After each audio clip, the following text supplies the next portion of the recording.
Where do you go to find answers to life's biggest questions? Questions like, why am I here?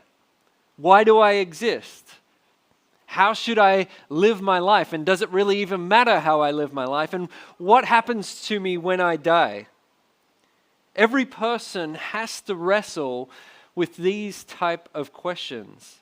For one person, they may tap into Muhammad and into his writings in the book called the Quran. For another person, their ultimate source of truth may be scientific research and things that can be proven, and only things that can be proven. If it can't be proven, I can't believe it.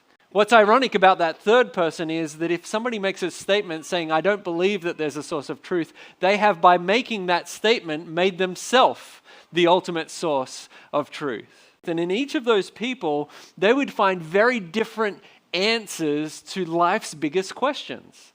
They would answer differently questions like, why do I exist? Or how do I live my life? What happens to me when I die? So this question about what is our ultimate source of truth is a really important question for us to answer.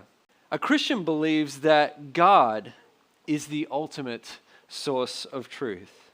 One way that I've described this before is to describe God like a giant spring of truth that is bubbling up and over with truth. I want you to picture in your mind a spring of water. If you think about a spring of water, it comes up and then it flows out and downwards usually, following gravity, and it becomes a stream. And what you find is if you go downstream and then find your way tracing it back up, you'll find the source. And likewise, we can find truths in this world, truths about the universe, truths about life and reality and science and relationships, all different things. But if we trace those truths back to their source, what we find is that they all begin with God. All truth originates from God because all things originate from God.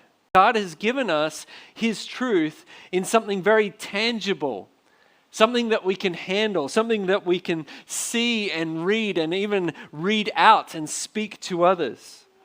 We have access to God's truth in a beautiful and much undervalued resource that we call the Bible.